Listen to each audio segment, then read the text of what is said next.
Kelly Lynn, is that the guy who can divide by zero, swim through supernovas, and do a triple backflip burpee?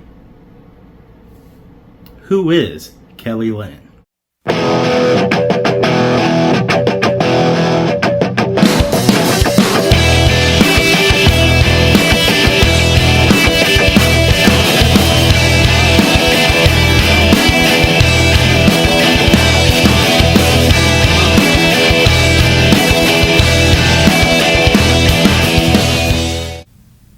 Welcome to Who is Kelly Lynn? You're probably wondering, who is Kelly Lynn?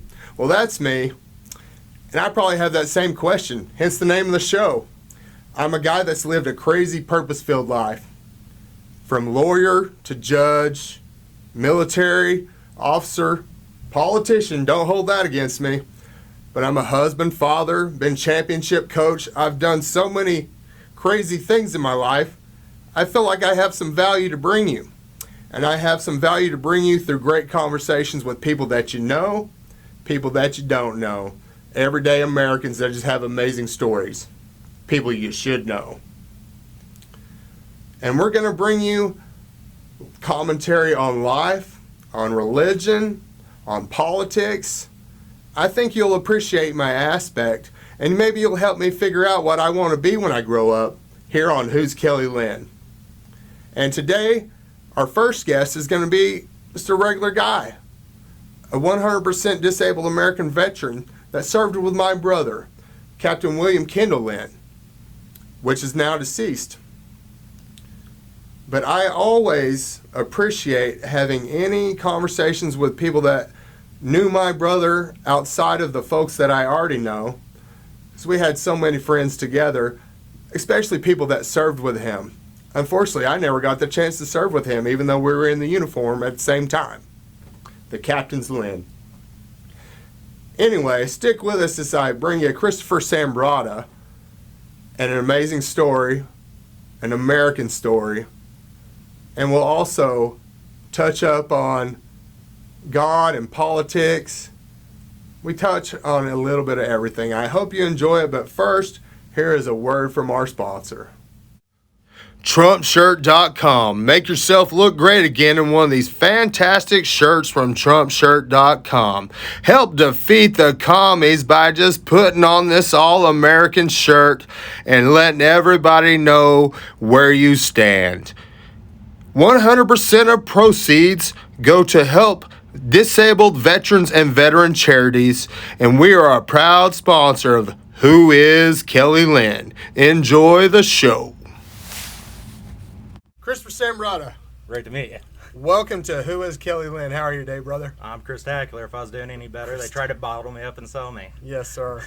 Well, you're here today. You're on our inaugural show for Who is Kelly Lynn. I'm happy to have you, and I'll say that you came to us, excuse me, because I know you because you knew my brother, Captain William Kendall Lynn, and you served with him back what years?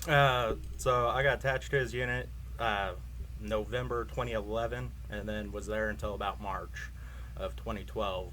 And where was that at? Down at Camp Muir in Kuwait. Camp Muir in Kuwait. And what you can tell me about that, give me a little information on what y'all had going on. So I got sent down. Well, I asked my unit to extend while I was overseas, and so they found me a hole and shoved me in it. Went down there, ended up being a nighttime battle NCO, was helping with some of the convoy escort training that they were doing as they were closing down Iraq and whatnot, and then was doing a lot of training for when I got back home stateside, because I got my dream promotion to being a 13 Fox Vector slot. So I was supposed to come home, go to Airborne, Air Assault, and then Ranger School, and then ALC. Well, right there, explain what 13 Vector is for people that might not know. I don't even remember anymore. I think Vector is the Ranger rating that they put on it, but I was a 13 Fox, forward observer, call in artillery mortars, work with some close air support. Fun stuff. Absolutely. I will say that is the most fun training I've ever had. We did not I'm not a JTAC, but we did all the calling in stuff because I'm a field artillery officer when we went through that. Boy, dropping in rounds, especially one of my graded shoots is one of my first graded shoots. I felt like the king of the world because my very first round, nailed it. Perfect, 100%. I got 100% on it, and they were like, I was like, what do I do now? They were like, call for fire for effect, because I mean, my first round perfectly landed and destroyed, and they were just like, fire for effect, because I was like, it seemed like it's gone, but have the fun, call fire for effect, and then it was awesome. So, you know, and not that I was that great, probably a little luck in that, but I used the skills that they taught me, and that's also when we're at Fort Sill and about burn the entire thing down while you were probably over in Kuwait and Iraq. I was sitting at Fort Sill from like June of 2011 through November of 2011, and it was about 115 degrees during that summer. It was the driest. We barely could even shoot artillery because we burned down about 3,000 acres, including the medicine park and whatnot, and so we had to do a lot of simulated shoots, which is all right. It's fun, but even that's kind of neat when you're sitting in the big theaters and doing it. You're learning some, but getting out there and actually doing it. And while we were out there, there was another unit that came across, and they were doing field training exercises. One of them plopped down a tripod and started firing saw or something, and the flames coming out of it caught the whole thing on fire. We had to be evacuated out, and we burned down another 1,000 acres or something. It was insane, but fun stuff. When you're dropping bombs and you're calling them in, I'm the guy that called that, and you're seeing it just destroy stuff. That's some little kid army stuff that you always dream of. Is awesome. So please go ahead. So because I was training for all that stuff, I ended up dropping like 30 pounds within a month. And so they're like, oh, hey, you went from being a fat guy to a not as fat guy, but you can run fast. So we'd like to put you in charge of a remedial PT. Since you did so good at losing weight, you should help all these other people lose weight. Man, that was a fun experience. One of my favorite sports has always been ultimate frisbee. I'm kind of annoyed that disc golf is kicked off so much, but I guess there's a lot of lazy people, so it makes more sense. But back in the day, people would be like, Sambrotta, how'd you get so fast? I was like, watch Dragon Ball Z and play a lot of Halo.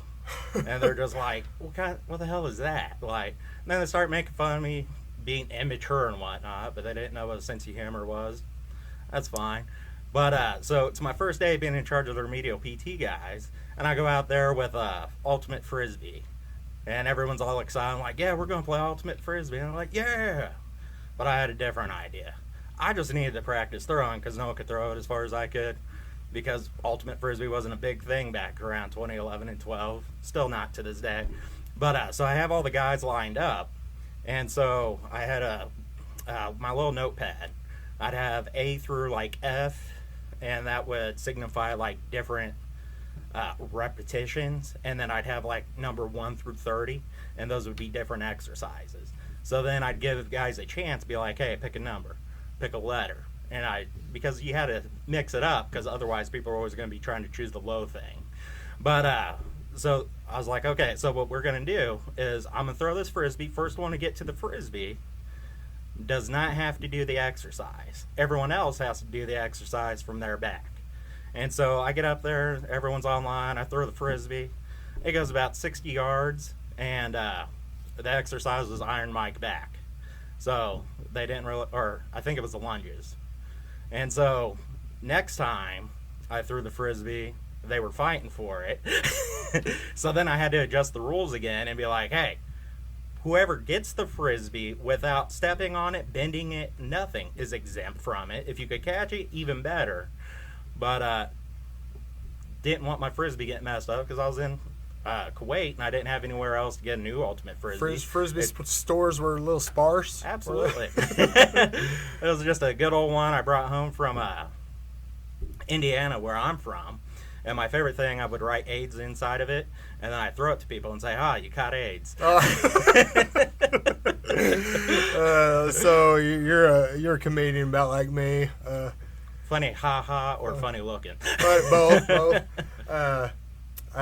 That was one of the things, and that was even when I went to Afghanistan in 2016, I was jumping on with the 180th. The last time they deployed was when you were with my brother, and he was the commander of the HHT.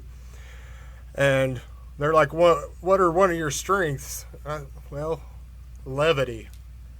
Bringing levity, because they'd have all these serious situations, and I'd punch something in, and it'd bring down the mood a little bit. Everybody would be, it's not as serious as what you think. Let's get a grip on it. And just putting in a little humor, strategic humor, can really help a situation sometimes when everybody's just so tense and everybody goes, oh, okay, it's not as bad. Let's chill out. Let's take a look at it. When everybody's amped up and you throw in a perfectly strategically timed joke that fits, well, sometimes it might bite you in the butt too. I've been there where you might catch a look like, oh, how about just shut up with that funny right now? But every other time, it might get where it calms the situation. Everybody brings it down a notch and then takes a different look at it also. So it's a great quality to have. It can also get you in trouble if you overuse it a little bit too. Oh, absolutely. Might not be appropriate at sometimes. I'll roll with it anyways. Well, I was semi-exempt. Unfortunately, my dad died when I was 19. So morbid sense of humor and dark humor was how I dealt with it. And back in the day, people didn't have as much pussified feelings as they do now. And so that was phenomenal back then, especially when dead baby jokes and everything were popular. And I was enlisted, I still find them funny. That can't. Man. I am not a guy for political correctness. I like my humor as dark, or I let everybody rip however they want to go, and I'm not ever offended by comedy at all because I see it for what it is. It's an art, and it's funny, and it might not be always tasteful. A lot of it's not tasteful, and a lot of it is social commentary pushing back on the insanity of society. So that's why I'm a giant fan of comedy, and I follow all these comedians and watch their careers, and I love it. And I love when they're just ticking people off, and I find it hilarious, Mm-hmm. I see comedy a lot as a coping mechanism as well. I also get that a lot when I talk to the more fanatical religious type women. They'll be like, your humor is just deflecting. And I was like, you're just mad because I'm funny as fuck. That's all right. And it's good. Well, you were there in Kuwait, and that was, they were the ones pretty much closing out everything from Iraq, right? That was pretty much their mission, pulling out vehicles and shutting it down and see you later, Iraq. That was pretty much. I know my brother was a little ticked because they were supposed to be going to Afghanistan, and they got cut off and got stuck in Kuwait. But they still had a very important mission to close down Iraq, which I don't even know hardly any of those stories. I've never really talked to anybody about them. I don't know if there's anything hairy that ever happened too much or anything. I just know that they were rolling with vehicles, pulling them out and whatnot. I don't even know what all they did. I don't even know what all you can tell me. Yeah, I don't really have all those specifics. Yeah. I just know that the guys had a lot of fun. Well, some of them. Yeah. Everyone wants to do their job. I know that. We started transitioning once Iraq was closed, and essentially started becoming like a training platoon for the next threat, ISIS or whatever, before ISIS was known. Yeah. Just so that we were ready.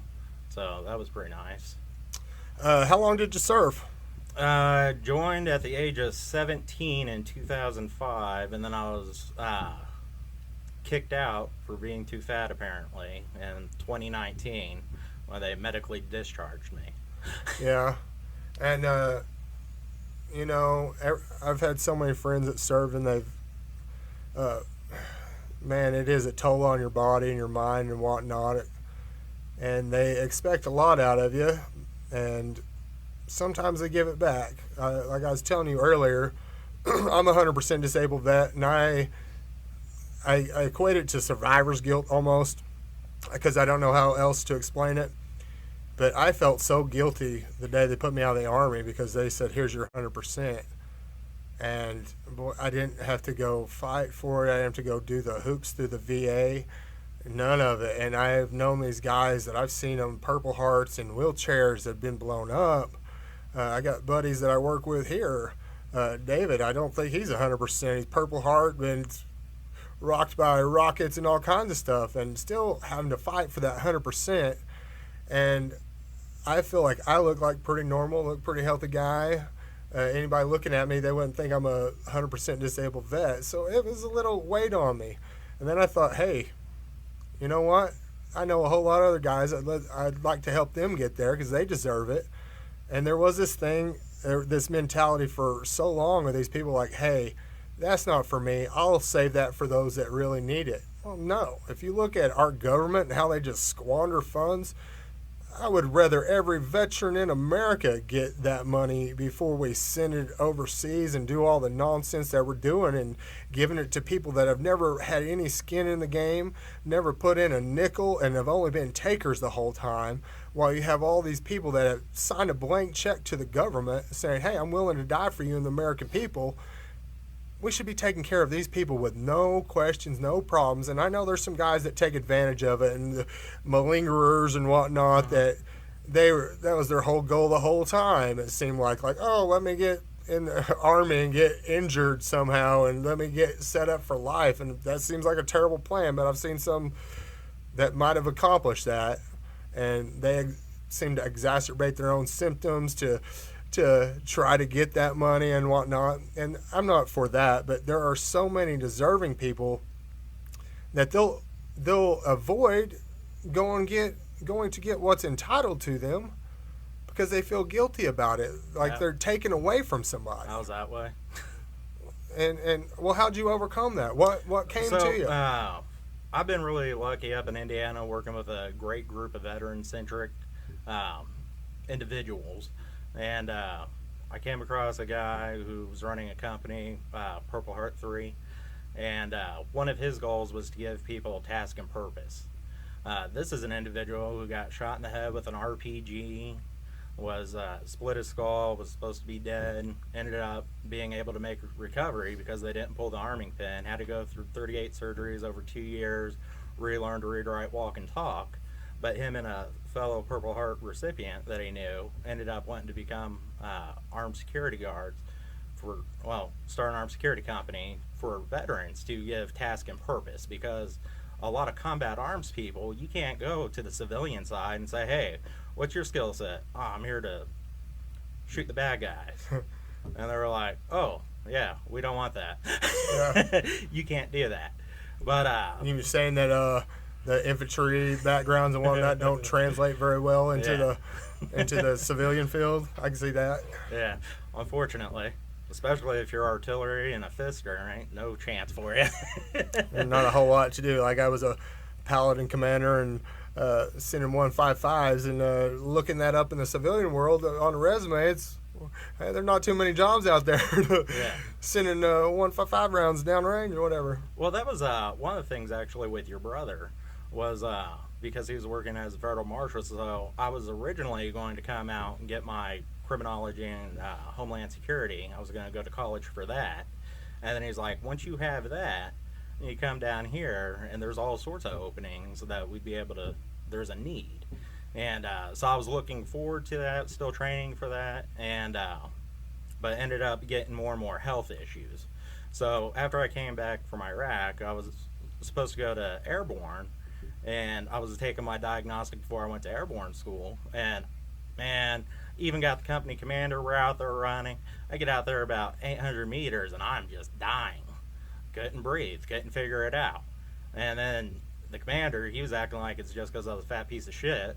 And I was like, no, there's something more to this. Like, I've been a fat ass my entire life. I've been over 200 pounds and able to run a 6:30 mile. Like, there's not a lot of fat guys that are going to be able to do that. And he's like, yeah, whatever, blah, blah, blah. And I was like, well, talk to my previous commander. These people that I was just at, I had done phenomenal here, here, and here. There's no reason why I should be down this bad. But unfortunately, combat arms isn't known for having brains all the time. That's why we got the FDC, I guess. Yes. And so when they started doing that, I was already going to the VA.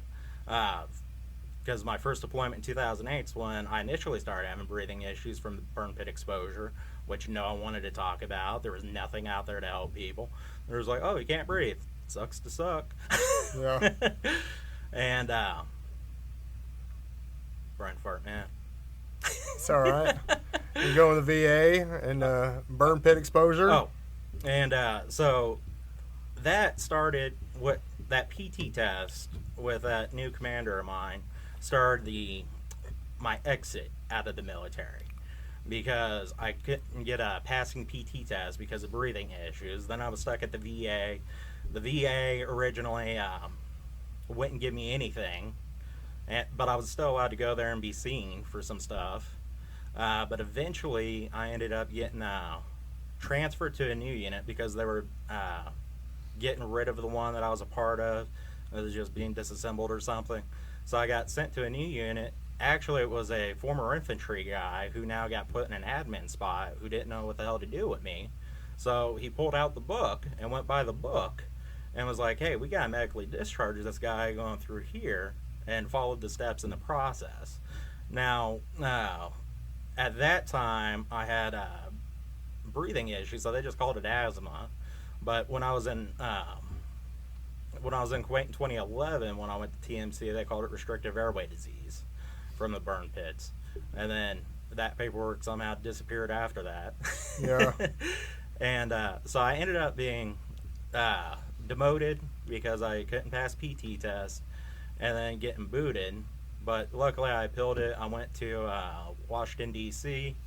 Unfortunately, well, I guess fortunately, because I finally had a chance to go to Arlington Cemetery and go see some of the sites while I was just waiting there. And I finally was like, man, this is some powerful stuff, just being in the presence of the great soldiers before me. Yes. And it was a super humbling experience because I was able to do it at that time. But I even went into the appeal, and they still just basically put me at like 10% for my asthma. Didn't say anything about the hearing I lost from all the artillery, because I used to also be a cannon crew member before I was a 13 Fox. And so I already had bad hearing, and they're just like, nope, that's not what it's from, yada yada. And I was like, all right. So they ended up giving me like 60%, which was only like $1,200, which is still better than nothing, but it's not going to take care of everything you need. No. And so it's not even 60% of what the 100% is. Their math's never mathing. Believe me, when my percentages added up to 400 something percent when they got done with it. But it's crazy how they do their math, because you get like 60%. So you think, oh, I just need a 40%. Well, that's 40% is only 40% of the 40% remaining on the next thing. And so if you got 40%, and then that bumps you up so far. Their math is crazy how they do it, you know. It's frustrating, and it just, there's so many people that fight so hard to get these things that it's so obvious. Mm-hmm. It is frustrating. That's why I go back, like I felt guilty, because I know people that have been struggling to get these things, and I felt like it was just handed to me. I overwhelmed them with medical documentation, because when I went in, my brother, my friend that was also a U.S. Marshal, they said, hey man, you go in there, any medical thing, you keep every paperwork. I don't care if you go to sick call, and I did. I kept every sick call slip. I kept everything, and luckily I did, because it showed I had a broken leg, which wasn't anywhere except on this sick call slip. I broke my leg in basic training, kept going on it until because I looked at these people in this medical platoons, and they looked like souls in hell that they just could not escape, and they were just stuck there. Some of them had been there 8 months trying to heal, and they were doing basic training every day in these medical platoons until they could ship them to a regular platoon to fix whatever's wrong with them, or they were going to put them out. And I knew if I went in with that broken leg, luckily it was broken. It was broken. I ran on it broken. Seriously, until 14 weeks, until my 14 weeks out of my 17 weeks into this thing. And then I went, and they're like, yeah, your leg's broken. And I said, I just don't want to run for any longer. Well, you only got 3 weeks left. I was okay, and they did, and that got into. It was only showing on my sick call slip, because it was just like a profile to not run for the last 3 weeks. But luckily, I had that, and I turned it in, because it's giving me problems. It's giving me problems that helped hurt my hip, because it was never set and never grew back right. It gives me problems now. And literally, that was a thing. I know it sounds crazy, but it's something I toughed it out. I took my. Honestly, I stole food from the chow hall. I snuck food from the chow hall and traded them for ibuprofen. That's how I made it through. Fat guy was getting skinny because I was trading all my food for ibuprofens. Because I did not want to go to the doctor and get my own because I knew that they were going to take me out of training and that was it. Yeah. And I worked real hard. I was 27-year-old when I went in. I didn't think I was ever going to get in, and I was there. I was like, I was mission. I'm going to complete this mission no matter what. And I did. It was a struggle. I mean, and doing that, but luckily I kept all that, and I kept everything I ever had. Seriously, going down to the hemorrhoid I had in basic training, where the MREs gave me hemorrhoids, and that's a whole different story. That's quite funny. But that doctor, when I went in there, he had to cut it out of my butt, and then he looked at it in his hand before he stomped on the trash can and goes, "It's a baby boy." It's about the size of a peanut, and he chucked it in the trash can and walked out. And that's the last time I ever saw that doctor. And I was like, okay. Nice. And I got that right before my last PT test because I couldn't run, I couldn't hardly walk, and I was like, I need help. That was my last PT test before basic, and I had the doctor had to, sorry to be gross, but it cut a hemorrhoid out of my butt and threw it away, and they gave me some percentage just for that, just because I turned in that paperwork for hemorrhoids. I was like, okay, yeah, whatever. If you, don't have that sick call slip, that really messes you up later. I had an issue where when I went to WLC, because I was the big guy, they put me on the 240, and we were doing our field training exercise, and I had all the extra ammo. WLC is Warrior Leader Course. Is that what that is? Yes. And that's like an advancement to get into a sergeant and stuff like that? Okay. To be promoted to an NCO. But as we were doing our maneuver, I was running uphill, and then we were taking our simulated fire, and I go to twist, but my torso twist while my legs stayed straight, and then I dropped like a sack of potatoes. And was at sick call for like a day or two, and then they after I left, I didn't have the paperwork for that. It was just some little piece of paper. Apparently, and all the great technology we have, we can't ever make computer systems that actually talk to each other.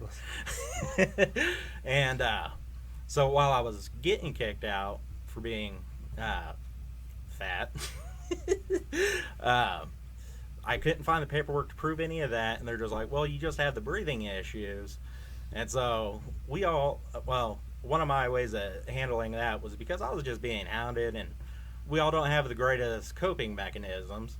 We think that if we're warriors, it's better if we just kill the issue and then it's better. But unfortunately, when it's dick-headed people, you can't always do that. Yeah. And so ended up just getting booted from the military. But when they gave me a severance. Was it a severance or I can't remember. Separation? Separation. So they originally kicked me out with a 60%, I think is what it was. And then while working for this armed security company, though, we were coming across so many other veterans. And when you start hearing all their stories, when you're doing interviews and stuff, it really helps to help you better understand how things are going. Because we all suffer, but it's not noticeable. No one gets out of here alive. Yeah. But we don't realize that until it's too late. We all just think we're in our own little world. Everyone's got to be this, that, and the other.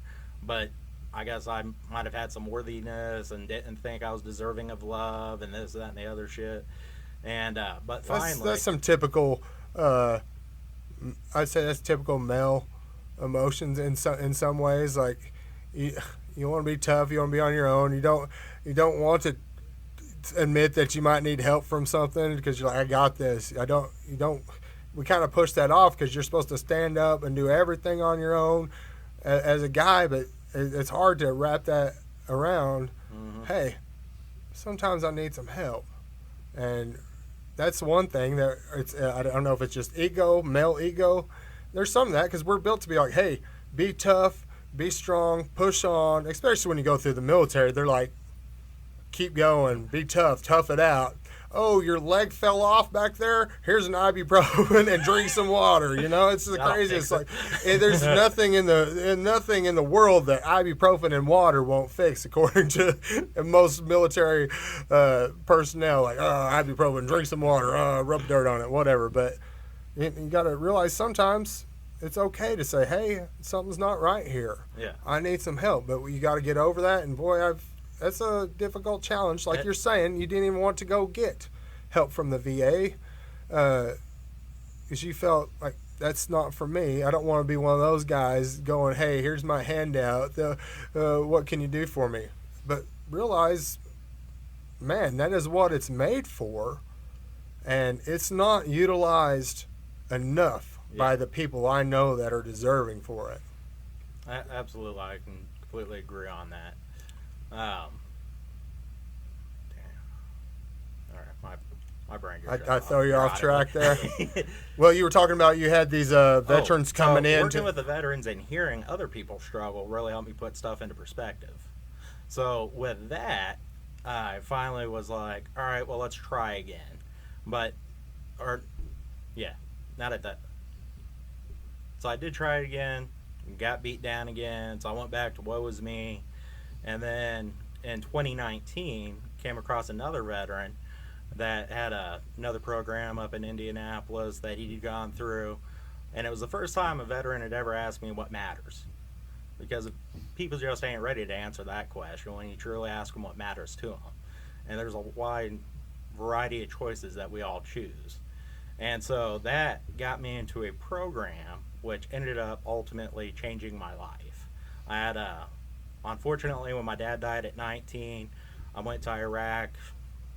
He died in December, or not December, he died in May. And then by that, it was March of the next year that I was in Iraq my first time. What year was that? 2008. Probably a little heavy in Iraq at that time, wasn't it? I'm not sure what you're doing, but that was some pretty good. I joined in 2007 when they had the surge going on, and they were letting anybody and everybody in. That's probably how I got in the first time. But I know that the fighting was probably pretty heavy in 2008, so I'm guessing from historical memory that it was probably pretty rough when you're there. Absolutely. A lot of people had bad experiences. I ended up getting a different one. I ended up, unfortunately, working for force protection. Wasn't exactly what I was wanting to do, but it's still better than doing nothing. Yeah.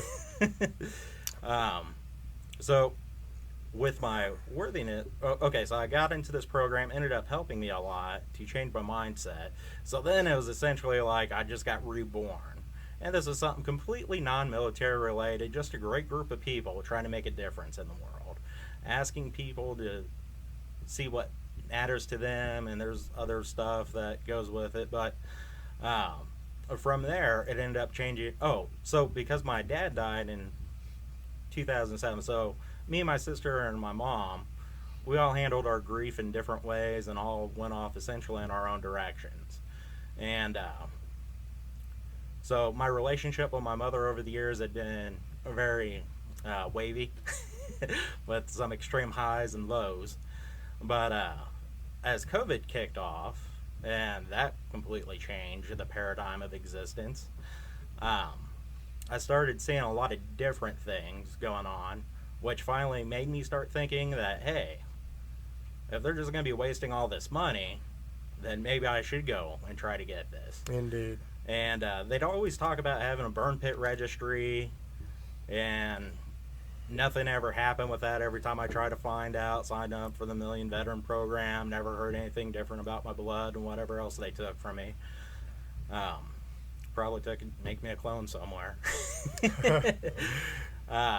But in 2022, my mom's health was extremely declining, and she was starting her hospice journey. And so I essentially quit doing everything else I was a part of so I could go help and support her, but still just barely making enough money for mine and her disabilities to get us by.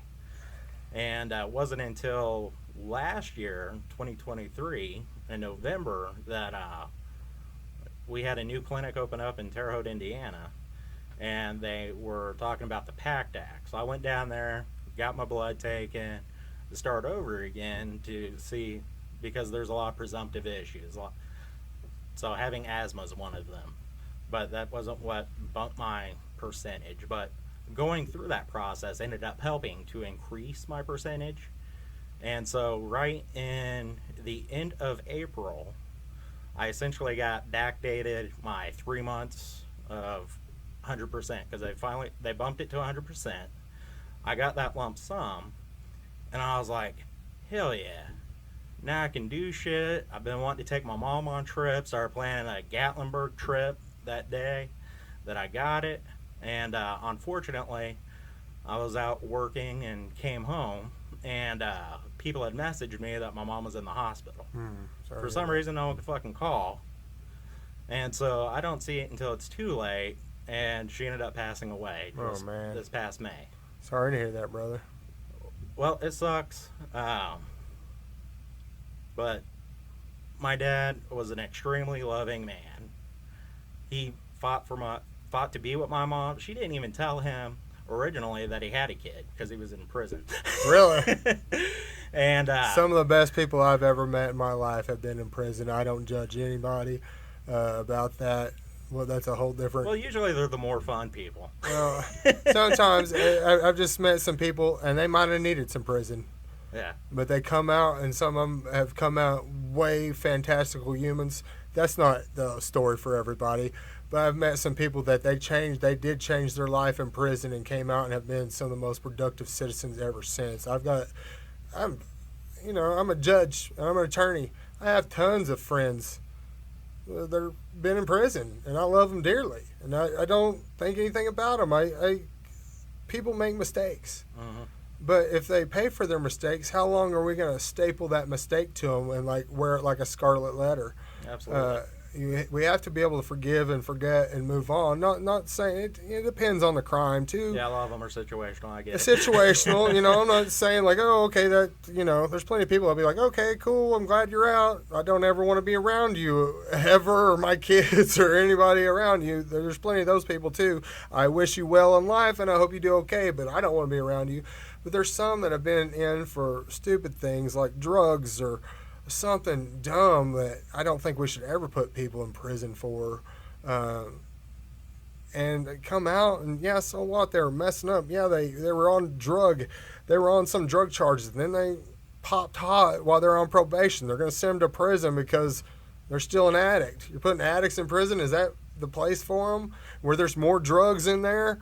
And it's worse, and most people learn. Yeah, most people learn more criminal behavior in prison and come out and usually worse. It's not. I don't know what the system is, but the drug reform part of it, because I grew up in that. This is your brain on drugs. Here's Nancy Reagan and everybody, and it's just distorted the truth on a lot of these things. Like marijuana has never killed not one person in the world has ever died from marijuana. Not one overdose, never a recorded death. Not saying it's the greatest thing, and it might lead people to other drugs, but we need to take a reality. Like, why are you putting people in for weed, for something that comes out of the ground, or mushrooms or anything like that? If it grows out of the ground, why does the government have any business telling me if I can or can't do it? It's just crazy to me, but that's neither here nor there. I'm getting off the topic, but it goes to just the insanity of government sometimes, that they're so against. Look what they're doing now with drugs. They are giving it to the government is testing psilocybin mushrooms, which it was one of the greatest treatments. LSD and psilocybin were some great treatments. But our government shut it down to stop the anti-war movement against the hippies, and they made it illegal, just like they made marijuana illegal to make people scared of brown people back in the days. So there's government propaganda against these things that are to control people and control the population and get the outcomes they want in society. And like I've told you before, I'm all about liberties and freedom over anything, and the government telling you, hey man, see that mushroom on the ground? Pick that up, now you're a felon. Oh, but it can just grow there. But if I eat it and carry it around, I'm going to be a felon. Yeah. What kind of sense does that make? It just grows out cow turds. I guess that's a first world privilege. Yeah, I Being guess. so well that you can just make up laws about anything. And it is, but it is. Those laws are for about societal control to get the outcome that they want. I don't look at things like that. I want freedom, and then we deal with. You don't want people just running amok. You don't want just people on PCP running around and robbing stores and whatnot. There's some things that should probably be controlled, but if it comes from nature, if it grows out of the ground, like weed could just grow at my house, and because somebody threw some seeds out there, and if I never did anything, it could grow itself. And then at one point, luckily we're in Oklahoma now, where it's changed. It's probably the most liberal laws in all of America in Oklahoma for the weed. But if at one point, if that was growing on my property somewhere, and people have had that, and they've been charged just because they had some wild weed plants on their property, their possession of marijuana or cultivating marijuana, you're like, it grows wild, man. They have to burn down fields. They were spending all this money on helicopters and just searching out weed fields.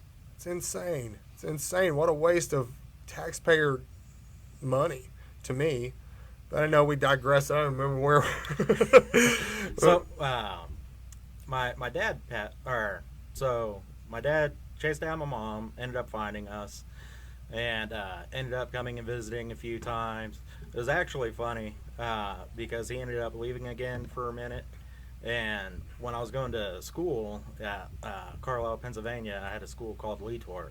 I'd be walking home, and every day I'd come out, there was just a gentleman that would walk out and walk and talk with me while I'm walking home. Didn't identify himself as my father until my mom caught us one day, because he would always peel off, and then she was just like, "What were you doing?" And I was like, "Oh, well, we talk about this, that, and the other," because he wanted to check on me, see how we're doing, whatnot.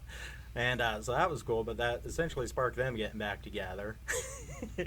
That's not like the greatest romantic tale, but he's a decent man, never beat her. It's not a Hallmark movie coming to you sometime soon, maybe. Yeah. So, well, speaking of Hallmark, so my dad died on 5/11, May 11th, early morning. Ended up having progressive MS and other health issues. I mean, he was 42 years old in an Alzheimer's ward in our local city. Wow. And but while he was in there, because all he could do was sit in a wheelchair, but older ladies would walk by and he'd pinch their ass. But you can't have that with a full-grown man who's 42 years old that's over 200 pounds. So he ended up having to come back home. He was dropping all of his weight because all the sickness was progressing and everything. But this past May, though, well, a little bit before May, the last movie I watched with my mom was The Notebook. She loved that movie because, I mean, who hasn't seen the ending? Who doesn't want that? Yeah. And to die arm in arm or hand in hand with your loved one. And so that's the last movie I watched with her. And then she ended up passing away on May 10th. Really? It was within 24 hours of the 17-year anniversary of my dad's death. And then that same night, ended up having the Northern Lights that we're seeing all over the place, just came out of nowhere, was phenomenal. Because when we were younger, it was just me, my mom, and my sister. And I remember just being there on a car hood one day, and my mom was telling me the story that there's the 3 stars. I believe that's Orion's belt. But because they were the 3 together, I was like, "Hey, look, Mom, that's where we're from, the one in the middle." But because it was 3 stars, it was the 3 of us. Yeah. And so that was super cool. But fortunately, I just got my lump sum because she passed away, and I didn't have to handle the funeral expenses for my dad, and it had been so long. So, I mean, we don't all plan for our demise, unfortunately. We're just barely getting by. We don't have time to spend on extra minutia shit. And so, but there were so many things I was hoping to do with her with that money that I got. And so I ended up opening up a GoFundMe because still to this day, my dad doesn't have a proper headstone, and my mom wanted to be cremated. And so my ultimate goal is to get a headstone that has an urn there so that she can have her ashes with her putsy, because they used to love watching Grumpier Old Men, so Putz and Schmuck were their names for each other. But I ended up spending all, because if my lump sum would not have hit then. I wouldn't have had enough money for this funeral. And so I wanted to give her a better ending than she got. People just come up with all sorts of ideas. I mean, it's expensive as fuck to burn someone nowadays, apparently. I was just like, I can go. I've got friends that have lumber and stuff, so we can go cut down some trees. Do like a Viking Yeah, one? do Let's the do a Viking one. That's Get a I would pyre. love that. That's how I want to go. Throw me out on the river and shoot some arrows of flames into me and watch it, and then let's roast some weenies and marshmallows. Absolutely. I Let that mean, kick off the big-ass barbecue. yeah, I mean, I'll stray off on this, but and not to knock. I've got friends that run funeral homes, but I think what a racket. How expensive is that to take your loved one, prepare them, make them look like nothing you've ever seen before, and then put them in a casket that costs ridiculous amounts of money, and then throw them in the ground. You're spending thousands and thousands and thousands of dollars. I don't want them burnt. I've told my wife, I don't want nothing. Throw me in the oven. You know, if you want to keep ashes, those aren't even your ashes anyways. They just, you don't know what you're getting when you get those ashes. I don't think they clean that thing out every time. They're giving you a scoop of some ashes, no doubt. But I'm sure if you tested Absolutely. them, you're finding more than just Kelly Lynn in those ashes if it was me. But it's just, I don't know. Ashes to ashes, dust to dust. Why we do all this pageantry for funerals. And I just know when I look at that, I believe in the soul. Mm-hmm. And nobody's in that body. It means nothing to me. Like, I don't visit. Like, you went and you visited my brother's grave. Mm-hmm. And that's out of respect. To me, I've never done that. It doesn't mean a whole lot to me. I have these memories up here, and I could do that. I've gone to some places, and I do it out of respect. I've gone out there to his grave and stuff, but I know people that will go there constantly like they're, I don't know.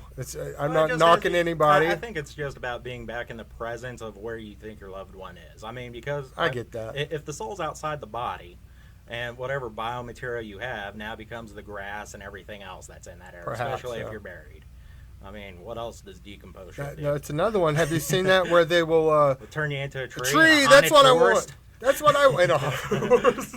No, but I saw that and I was like, "Hey, Molly, that seems something beneficial. You're giving back to life that way. You're helping give nutrients and whatever to this tree and helping it grow. And I would get more out of that. If my brother was in a tree and I had that tree in my yard, I would stare at that tree and I'm like, look at that tree. I would feel something from that. Mm. I don't get that from a headstone or go on the grave. That's just me personally. I'm not knocking anybody that does it or gets something out, because I know people that they get a lot from going out there and spending some time, and it might be with God in that presence or however they do it, but they enjoy doing that and they get something out of it. And I'll never knock anybody and say, hey, what you're doing, no, I'm just saying for me personally, I have never got anything out of it, because my dad's headstone is right there next to my brother's, and he's actually buried there. And I've been there, and I get zero emotion or I don't get anything out of it. It gives me no tingles, no feels, nothing to me, and that's just me. That is just me, and I don't knock anybody that gets it. And if you feel a great connection, anybody out there that feels a great connection if they go visit somebody's grave, good for you. My head doesn't work like that. Well, I'm similar, but back in the day, I was just like, it's a body, it's fucking dead, it's gone. Yeah. I'm like, who cares? But as I've become a little bit more compassionate, it's like maybe it's part guilt because when 2016 I couldn't make it down to his funeral, so I felt bad for that. But That's a problem. I did spend 7 hours driving out there to go see him. Yeah. No joke. No joke. No shit, there I am. I'm out there standing, catching your brother up, because he was one of the mentors that I met on that deployment, and he was trying to help me get my life right, help give me goals, more than a 50-yard target out there setting the long distance ones. He must have seen some potential in you, Must because have. They had better eyesight than I did. he's not. I just know I've seen him do that and help people, but it's because he saw something in you. Maybe more than what you saw in yourself, even. Absolutely, because especially over the years, I mean, and that was the sad thing was like all the people I've met on my deployments, I still consider like after my dad died, it was still fresh because even 2-3 years, that's not really much time that's really passed or anything. The grief is still there, the anger, the sadness, the hatred, if that's how you deal with it. I know that's how I dealt with it. It's not hard when you're dumb and uneducated to just be like, oh, this makes me so mad, and you just keep getting mad about absolutely nothing because it doesn't require thought to just yell about shit that people talk about. Yeah. And then you create your own self-sabotaging situation that you can't overcome. But I'm standing out there and carrying on a conversation, trying to figure out who your dad was because I'm looking there too, and I see the bottle caps and everything else. And out of nowhere comes a gentleman who's like, hey, I've been watching you standing out here for a while. And he's like, a lot of times, just like you're talking about, he sees people come and go, but I'd been out there for a good minute. And so he brought me a water. Nice. And he was like, you mind if I pray with you? And I used to be a lot more against prayer and everything else, but definitely at that time it helped a lot more. So I was like, yeah, I'd appreciate that. And so he goes ahead and prays for me, asks for comfort and everything else. And but he introduces himself afterwards, and his name was Ken. And that's how I knew your brother, was by calling him Ken.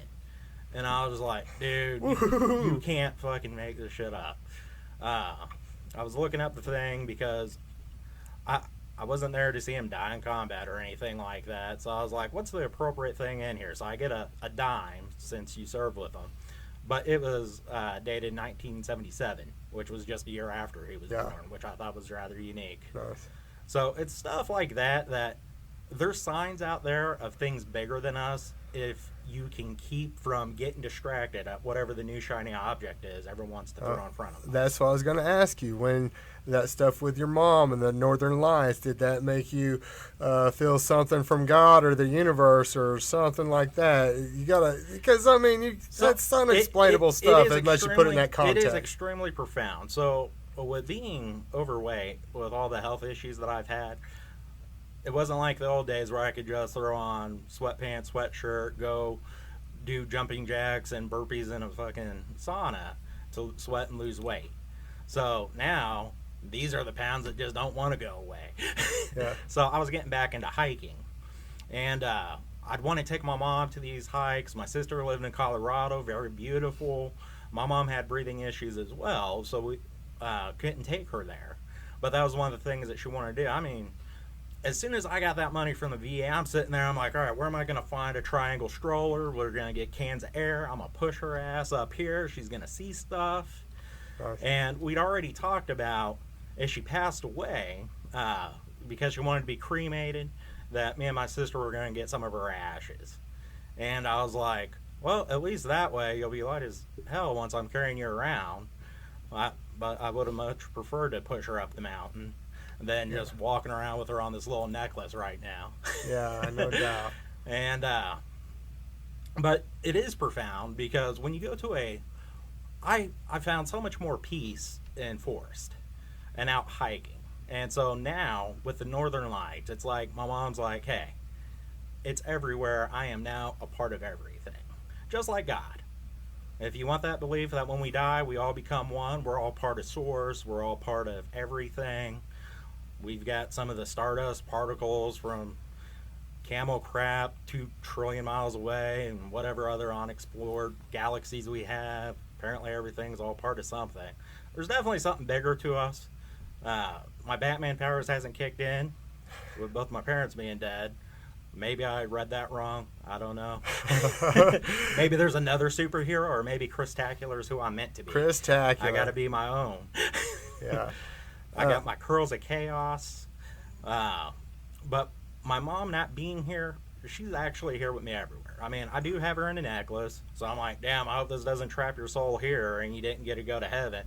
There's like, oh, we got all parts of you, but you know, that one little part over there. Oh, no. You're SOL. You're waiting at the gate till it gets up here. No, I get that. Believe me, since January of 23, when that football player from the Bills died on the field pretty much, and the world stopped in front of everybody and prayed. Millions of people praying on the field, at home, the announcers praying, the people on the TV stopping and praying. It changed me quite profoundly, and I've been on a journey. Not that I've been seeking God my whole life or have known God or whatnot, but it's been, and my perspective on God has changed a lot, and I've learned a lot more. Because I even took up going to get my master's of divinity. Boy, what a path I've gone down to not even outside of that. All I do is I spend a lot of my time reading crazy religious texts, ancient texts, and all kinds of stuff, and come to different conclusions. But my conclusion is, no doubt, something bigger than us created us and everything else, and there's no way that you can scientifically look at it and think that we're not from a creator, intelligent. There's everything that goes into the universe. There's a yin and yang into everything. There's a dark and there's a light. There's a good and there's an evil, and There's definitely balance. there's definitely balance in the universe, and sometimes it gets out of balance and then things happen. But I just know that there overwhelmingly is no denying that you can't say nothing came from nothing. There's no way I can look at this world and not know that some intelligent thing created this. Like, just look at our bodies and what a complicated machine it is. There's no way that just came from an amoeba. Absolutely. And we developed into this. It was created like that. And I'm a strong believer in Jesus. That's the only thing that out of all the Old Testament and all the old ancient from all the other religions, I've got a relationship with Jesus. I know that he was on the earth, and I've felt his presence in my life many times, especially unexplainable things like you're talking about, like that guy comes up with Ken. After my brother died, I was, I'm devastated. It killed me. And then I got one of the best dogs I ever have right now in my whole life that my kids were gone, and this was right at just a month or two, within a month or so after, it was longer than that. It was a few months after that. And this dog that came in to the clinic my wife worked at, and there were some they were trying to adopt them out. They looked like little chocolate labs or whatever, and one of them was named was Sister, and one of them was named was Brother. I said, those are good looking dogs. That's all I said. I didn't say another word. Somehow my wife took that as like, I think he wants this dog. The kids were gone for the weekend. My wife brings home this dog, Brother. Like, what are you doing? What are you doing? We don't need another dog. She's like, oh, you sound like you want it. I said, that was a good looking dog. That's all I said. That was my whole conversation. I didn't go on. I didn't say wink, wink. I didn't like, hey, hope you're picking up what I'm throwing down. That's a good looking dog. No, I said, that's a good looking dog, and went about my business. And I was like, I don't want this dog. But that dog came home, and my God, it's curled up on me and slept with me all night. And I was like, we're keeping this dog. No way this dog going anywhere. And it's been the best dog. And its name, we didn't change the name. It came as Brother. And it just it was a comforting thing to me. And I felt like it was sent to me to be a comfort to me. And it has, and there's just I got all kinds of crazy stories that could make you, some people might think you're crazy or you're just making it up. Like my mom, she had a dog named Violet, and it was her emotional support animal. I would always argue with her because I was like, how the hell did you go and get that thing certified? One doesn't even listen to its damn name when it's taken off running 40 counties over. Yeah. Like, you can't take this thing out in public. And she's like, that's the greatest thing. Like, honestly, I was kind of jealous for a minute because I was like, I started calling the dog my sister because she treated it like a damn kid. She liked it more than I thought I said sometimes. And, but dogs do help. And I think it's the unconditional love that they show. But if they could tell stories, we probably wouldn't have the same opinion anymore. I've just had all these moments in life, like you say, your mom died within 24 hours of the anniversary, your dad died, and then the Northern Lights were there for you, and you're just like, it's undeniable that something's speaking to you in that form or fashion. I have so many of those stories that I'm just like, okay, all right, God, I get it. You're here. You're making your presence known somehow. And I'll try to tune in better and pay attention more. But you got my attention some way. I've so many of those little things that I just like. That's a God thing. Mm-hmm. There's no way. And like I said, my perception of like the Bible and things like that have changed a little bit through this journey, but my faith in God has not changed. It's probably strengthened. It's just the history lessons that we get from the Bible might not be as accurate as what I once thought and what I was told in Sunday school and whatnot, because the stories are very different when you go to the original text from where they come from. But they're very much the same. They've just been changed throughout history, is what I'll say, and where they come from. And that's whole different topics that I'm going to get to on this show eventually, talking about that kind of stuff. But knowing that there is it's undeniable to me that there's a presence and a creator and something out there and he'll show up just when you need him sometimes and be like, hey, I'm here with you. Yeah. It'll be all right. Well, I mean, you were trying to meet up yesterday, so I've been trying to keep my mind busy. And but yesterday was my mom's birthday. All right. So I knew I didn't want to be in here for that, but I also didn't realize that until I'm like, oh shit, it's her birthday already? Wow, yeah. Because stuff like that I see as a sign. One of Yeah. my favorite numbers is 46.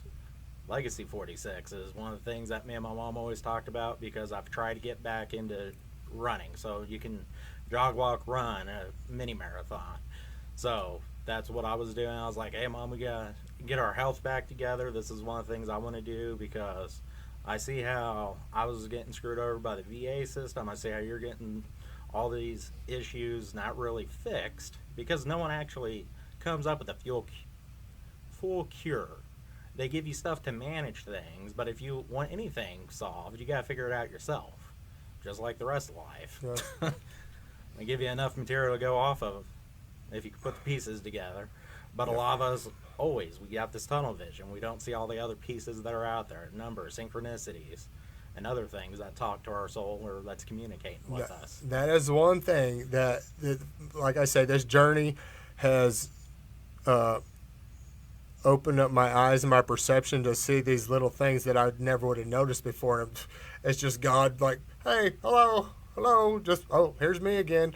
And you're just like, well, how did I miss that before? It was just, there's some way that you can get in tune with it, and you can't unsee it once you get it open. And if you stay on that path, it's undeniable to me everywhere, all the time. Even what I'm doing here right now, it was like, I'll tell you, sitting on this, it's called Who is Kelly Lynn?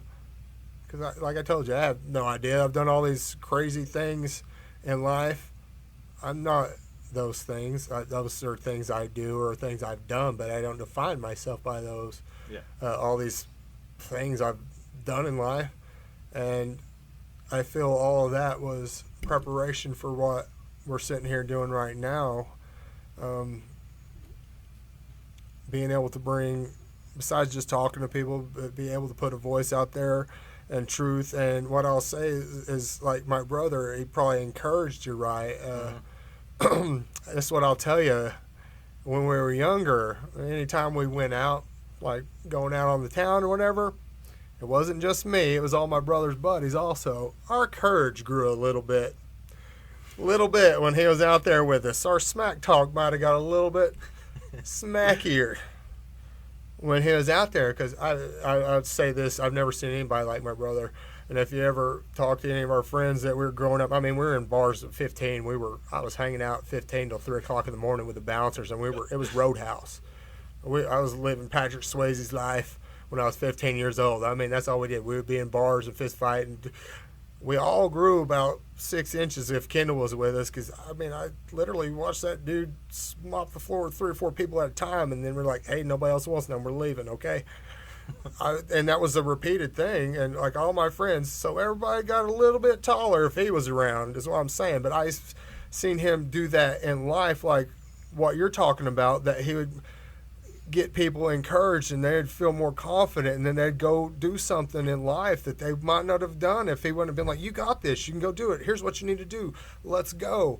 And him pumping into people, they'd grow their courage, and they would start accomplishing things, not just fighting at bars. I'm just saying that he could build confidence in people for them to accomplish stuff. And I, not to be arrogant, but I feel like I have a little bit of that quality, especially like when I'm doing my lawyer work. When people hire me and I'm standing beside them in the courtroom, they feel so much more confident. I don't know, because I don't know. I don't care what anybody says or does. You're not going to hurt my feelings. You're not going to do anything to my life. I've set myself up pretty good where cancel me. Who cares? I got 1,000,001 ways to make a nickel that you'll never put me out of business.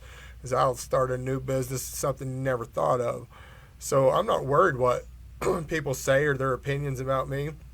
And when you come off and you're like, hey, man, who cares? Let's go. And you're holding somebody's hand, and, man, you just watch them grow in strength just because you're standing beside them.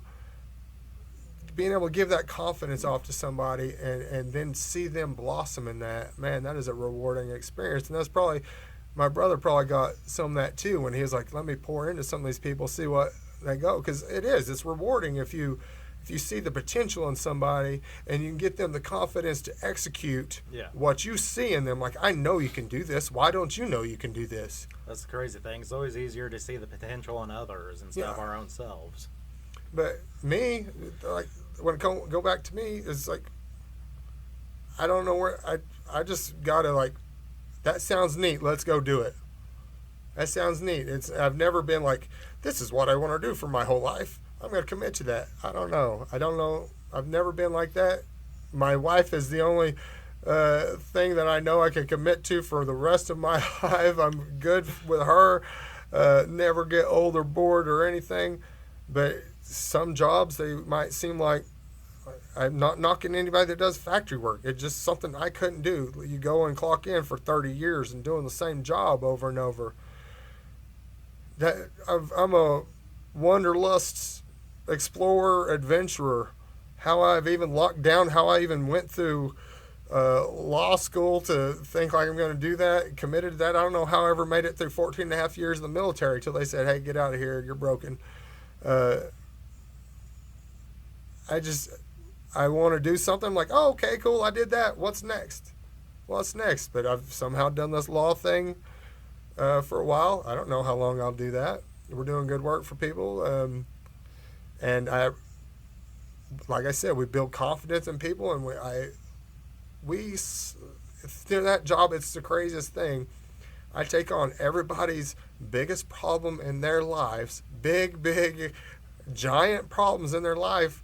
And I just go, okay, we'll take it on. Let's do it. And they're always freaking out, and I got to bring them down to a confidence level. And, a lot of times they get over that because they're like, hey, as long as I got you by my side, I'm good. I don't want to sound arrogant with that, but I feel like I've seen it because it took me a while to realize, like, I had that quality too for some people, because I always saw it in my brother. My brother, because I had it. I got it. I was like, oh, Kendall's with us. Let's go, whatever. I don't care about any old people, but it wasn't just bar fighting. It was in all other situations like, hey, we're going to go try to accomplish this. Are you going? Oh, yeah, we're good then. Like, we could have done it without him, but somehow if he was with us, everybody just came up a different level, like confidence, like, and then when you're that confident, you execute so much better anyways. Mm-hmm. So there's something in that, and I don't know. Like I said, he would have had to see potential in you and want you to do that. And what are you doing now? So right now, so since 2012, I guess, being the end of my last deployment, I've been very fortunate to meet a lot of friends all over the country. But unfortunately, circumstances have kept me busy, so I haven't been able to go out and see people and reconnect. So I guess I'm on a reconnection tour. I just came down to Oklahoma because, talk about feeling like a piece of shit. I don't care about the bad stuff that's happened in my life, but when you go and you meet people like my roommates that I had, from the 180th in Kuwait. Phenomenal people, great guys, but I hadn't seen them forever. And so finally had a chance. So, well, I guess go back. So what have I done since my mom passed away? Went and spent time with my sister because I didn't want that to be the same way where we all drifted our own separate way with grief and everything else. So went and spent 2 months with her and the kids. Everyone's doing great. And figured it's a lot easier to drive down to Oklahoma from Colorado instead of Oklahoma from Indiana. And so right now, my goal is to, apparently I get a free national park pass. So I'm going to take Mom hiking, going to go spend some time at different national parks. I've got a Fisker buddy up in Wyoming. He said, when you get up here, I've got 4 national parks, all within 4 to 6 hour drive. Wow. And I'm like, there's some good ones up there. I've been driven through where we've seen some. I've never stopped any of them, but it's some of that, I don't know if it's all in Wyoming, but some of it looks like a Wile E. Coyote somewhere up there around Wyoming and some of those places. Maybe in Idaho or some of those places look like the Wile E. Coyote Roadrunner cartoons, and I want to go see some of those places. I don't know where those are. I've just driven through. Yeah. And seen them on a Greyhound bus, to be honest with you. Well, I mean, same. So I bought an atlas for all the national parks. Apparently there's 63 of them. So really? That's what I'm getting ready to do because I still have health issues, but you can still walk. Yeah. So gonna go out, enjoy nature, and gonna visit my friends everywhere I can. I've got friends down in Florida I'm wanting to go see. I've got friends in Alabama, some over in Arizona. I really want to see giant redwood trees, but I don't know if I want to deal with going to California just to see those. It's worth it. Is it? It's worth it. I've seen the redwood tree. I didn't go to I saw some big ones, but they weren't as big as they get. I just saw some, and we didn't go to where like they have the ones you can drive through, dude. I mean, I don't know. It's crazy. I want to go see that. I did get to just look at some, but I didn't go to the full experience of it. So California is the most beautiful piece of real estate on earth. You can be all in the same day. You can go from the ocean to skiing out to the desert within hours of each other. Nice. I visited my cousin out there when I was younger, and we were up in the snow-capped mountains, and a couple hours later we're at the beach. And you could still where he lived around Fresno. It wasn't. I don't know if it was Big Bear. I don't remember what it was. We did see bear, but we went up there, and I was like, we were just at the beach an hour away or wherever it was, and then it was another hour or two up to the snow in the mountains, and there were a mama bear. These idiots were out there like trying to take pictures of this mama bear and the cubs, and I was like, what are y'all doing, you idiots, trying to get up close to him? And I was like, you know, this could be a good YouTube video here shortly, but just the fact that they have all of that, they have every climate you can think of or every kind of terrain you can think of within hours. Well, that's but they're just insane. They're ruining it by insanity, but whatever. Well, that's what I find fascinating about the redwood trees, because I've ridden around in plenty of helicopters. I'm like, why does the tree stop growing right there? You have so much sky. Why are you not taller? So now I need to go see me some tall trees. Yes. It is fascinating, and that's one of the things I love to travel, so I'm happy you're getting to do that and go around and but is that what you're doing? You're just taking life as it comes? So, enjoying that 100% and just living? Well, so I was working and trying to help build up some health clinics whenever COVID kicked off and all that stuff, so I definitely want to get back and helping veteran-centric, because let's be honest, even at 100%, that's not enough to live off of. No. And so I'm going to have to find something, but this will at least give me some time so that I can save up enough money to get a down payment on an apartment. So once I do decide to plant roots again, I can have somewhere. But I'm not like those other people that are lost and don't have a place, a home. I've got a home wherever I'm at. I don't mind sleeping on the ground. And I got Mom with me all the time, so we got some fun adventures to go figure out. Yeah, and that's what it is. Adventures are what life is all about. That's what keeps you going. I think that when you don't have an adventure in front of you, you start dying. You don't have a purpose or adventure or something. If you make yourself too comfortable, when you make yourself too comfortable is when your body's shutting down. You got to go out. You got to do those hikes. You got to do some hard work or hard labor or put a challenge in front of you. If you set up for retirement and comfort, you get old and you die. You look at farmers, the ones that live into their 90s, they're out there still farming every day. Absolutely. They're not kicking their feet up. They lived that long and were that healthy because they had a purpose. They had to tend to something, or they had to do something. They had a goal. So as long as you're doing, even if it's just traveling and seeing people, that's purpose. Living life a little bit. There's nothing wrong with. But I promise you, eventually that would get old, and you got everything gets older. It will. You got to pour yourself into a little bit something, and find a purpose. And you can have multiple purposes. Like me, I probably overwhelm myself with purposes, but I feel like a very blessed man. You'd never know it. I've had quite a rough life in my younger years and whatnot. I should have been dead or in prison. I did also lose my dad when I was 13. I watched him die in front of me. And then, tragically lost my brother, and even just a year ago, I watched my sister die in front of me. That's just life.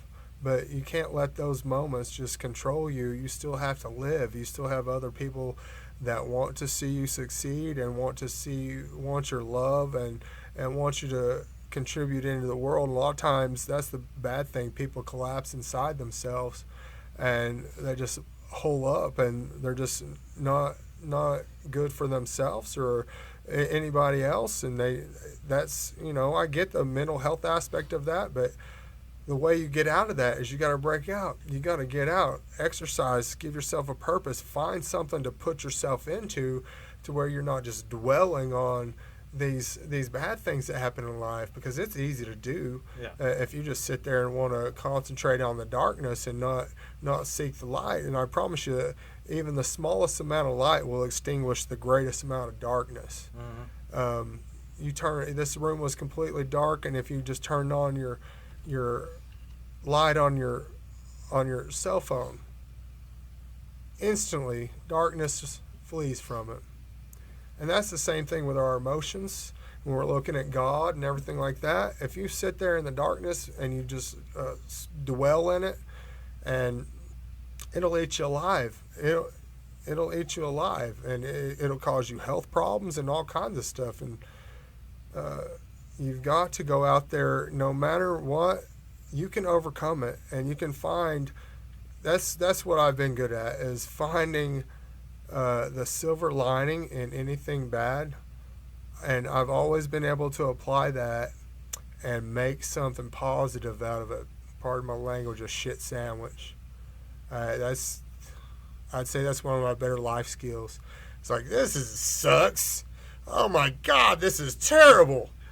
Well, what can we do with this? What do we learn from this, and how can we grow from this? What are we going to do from this in the future? And I've usually always spun it into something positive. Just like my brother's death, I started an organization to help other families and other people. And boy, it's rocking and rolling. It's taken some years to get it to what I envisioned it to right now. And I've had a lot of help and some good people surrounding me, a great team of great people with great hearts helping me out. But we lost him. We'll blame PTSD and 22 a day. I don't know what else. That was what I blame it on. I don't know. It was around the time of him losing one of his soldiers in the 07 deployment, the only one they lost. I don't know what all it was, but looking back, there were some signs of just probably some of that. He probably could have used some help, because he did his combo in some of those in 2007 was pretty hairy on some of it. Like right up between me and you, getting shot at by a dude from me to you about 5 times. They missed him every time. Damn. Yeah, and he fell down and threw a grenade on the guy and killed him. Or captured him. Didn't even kill him, they captured him. But he stood up. He was going over a rock. The guy stood up and feet apart from him, shot at him 5 times and missed him. My brother fell down, threw a grenade, injured the guy, captured him. And there were a lot. And I was back here, and he would send me pictures. I said, stop sending me pictures. And they were gory. It'd be like people's faces and heads they blew off. I said, stop it. I don't want to see it. I was like, he's like, oh, dude. You know, he thought he was showing me something like, you check this out. I was like, okay, that's cool. I don't need to see it. And I like, oh yeah, those teeth laying on the ground next to that guy's side of face. I was like, oh yeah, okay, I've seen it. Don't please stop. You know, and I was like, oh God, there was some brutal stuff. So, you know, I've never done that. Even in Afghanistan, sure, there were incoming rockets and whatnot, and there were car bombs and IEDs and stuff going on all around us and whatnot. But I was never, you know, didn't have to pull any triggers, didn't have any rounds flying directly at me. My biggest thing was worrying about the Afghans or the AKs that I was in charge of walking around my base, that they were going to shoot me in the face at some point, because that was the only way that any Americans died while we were over there. It was from their Afghan partners killing them that they were working with. So I was always like, hi, friendly, and I'd bring them food. And I was like, if you have a kill list, make sure I'm way down on it, not at the top of it. Remember me? I brought you the food. Here's a cheeseburger. You're welcome. And I did, and it was crazy. But you get into all that stuff, and you never know. I just want to help people, and you're sitting there, and that mental health stuff, it creeps in on you, and you've got to take care of it, and you got to find a path. Like I said, you can't just, if you dwell in it, it'll eat you alive. And like I said, it'll even make sickness, and we were talking about that earlier. You were talking about some stuff that you might not want to talk about medically, but it's stuff I believe in, and it's stuff that I want to get in on this show, because they've been so neglectful in ways that could properly heal us, but because it's outside the norm of what they do or where they make money or something like that they've withheld from us. So I mean, it's just like what happened with COVID. Once the prescribed solution didn't work, people started finding their own things to do, and those ended up being more beneficial. Oh, but they were detoxing and everything else. But they were looked at it like kooks, and the media. I mean, I won't get into the whole cabal that seems to control the world in the media, and it's all linked to pharmacy and all these foods and everything. But they all kind of own the same stocks and the same companies and same like that. And the alternative medicines are just pushed to the side sometime, and they're like, okay, you quacky kook or whatnot, like Joe Rogan taking what ivermectin or whatever it was, and they're like, they're eating horse paste. You mean the award-winning drug that is one of the safest drugs in the world, that's prescribed all over the world, that it's one of the most ethical drugs whatsoever, and they just distorted what he was doing, and now they prescribe it to people. They, you know, it's what they would give people to help sometimes prevent malaria and all kinds of stuff. Just crazy distortion of the facts, and it's hard to get some of the real medical things that can help this out here. And I don't know if you want to talk about it or not, but we were talking about it a little bit. But tell me about what you're talking about. Because the clinics I was helping with, I was just a facilities director, but they were doing a multi-pronged way of helping people. You have aromatherapy, we had an acupuncturist, a naturopathy doctor. So there were different traditional Chinese medicine. There is so much stuff in there with our body's energy systems that we don't even talk about.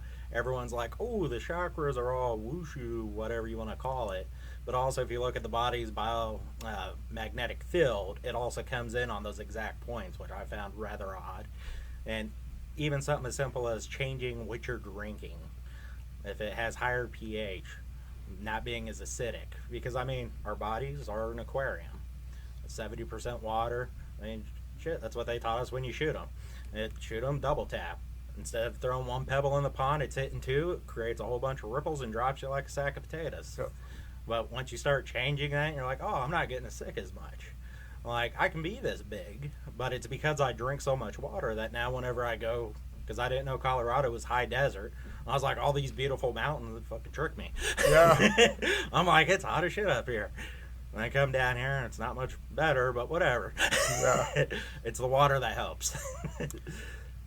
Yeah, and I think mental health, a lot of times, people don't realize it, but it can be those things in your body. It can be nutrition or lack of nutrition or deficiencies can contribute to that mental health too. Even when it might not be as bad. It exacerbates it some, because you might be missing something in your body, and then it throws off your pH balances, and then it throws off your body puts out frequencies, and if your frequencies are off or megahertz, and like it's crazy talk to some people, because they're like, what are you talking about, hippie? That's not what I was taught. Yeah, it sounds like crazy talk, but then you get into it and you're like, why were we not taught this? Like, even things such as your clothing that you wear, different polyesters and cottons and stuff like that. I've watched this thing where they were actually measuring the frequencies of somebody's body, and you put on a polyester shirt and how it makes it go down. And there's certain levels of, if your body's emitting like from 70 to 100 mega, I don't know what it is. It's not my thing, but that shows a body they could tell that just by those frequencies is probably in good health. If it drops below that, they can say you probably have some, some kind of disease in your body, especially some that drops low. And it's crazy what even the clothing that you put on can change the frequencies in your body. It's stuff that sounds like crazy hippie voodoo stuff, but it's wow if you really pay attention to some of this, because some of the things, like if you have cancers and things like that, they can change the pH balance in your body, and some of it will fight it, and they can go into those specific cancer cells, and there's machines that will do that, will change the frequencies in those cancer cells. I forget what that machine's called. It starts with an R. Resonator? It might be a resonator or something, but it attacks cancer with frequency. And that's going to be one of the, like, it was an old thing and it got put to the side, and now they're bringing it back. The Rife machine. The Rife machine. Like, it might be crazy voodoo, but I've seen it where they're like, hey, the Rife machine, it might not have been some crazy cancer, but they're like, I'm not taking chemotherapy for this. They start with the Rife machine, and it made it all go away. It changed the frequency in those cancer cells, and it made it go away.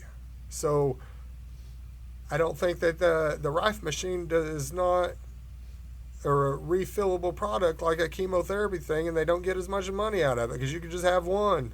Yeah. Now, I don't know. I can get into all kinds of tinfoil hat conspiracies against pharmacy companies and how they're not here to make us well. No. They're here to patch us up and keep us on a drug. I mean, shit. Dealing with the VA, I was on the same medication for years. They never increased the dosage or decreased it. Like, you just gonna keep giving this to me and not reevaluating anything? Like, nope. Shouldn't this be what we're checking? Because every time someone else is doing the scientific method, you want to test different things and see what kind of results you get. That doesn't change it. Let's tweak this and that. And unfortunately, no. But it's up to you, because, I mean, it's your life. Rise up and live it. Well, I'll tell you, after I got out, I went to the VA, and I was still rough. Even after I got out, I still had and it was in the VA, I still had to have a surgery or two after getting out of the military that was related to that on my neck or whatnot. Then I go to my doctor at the VA. I have terrible cholesterol, I'm fat, all kinds of high blood pressure and kind of stuff. I swear to God, this lady, not one time did she talk to me about my diet or anything, my exercise. She just wrote a script filled with pills. I never took one of them. I said, because I've seen my buddies that went to the VA and just turned themselves over and just like, oh, that's what they gave me. And then I seen them grow so old, so fast, even get into wheelchairs. And I'm like, God, that was downhill real quick. I went up to 297 pounds, given 30 pills a day to take. Yeah, see, that's crazy. I didn't take one of them. You know what I did? I changed my life and my nutrition, and almost all those problems that I was having, they went away. And it was just literally, a lot of it was solved with nutrition. And I think there's a lot of diseases that we call diseases that are just overlooked because our body's acting a certain way. Well, it's dis-ease of the body. Yeah, anything, inflammation, almost any of the immune diseases, autoimmune diseases, most of it is caused, some inflammation causes some other side effect from the inflammation in the body.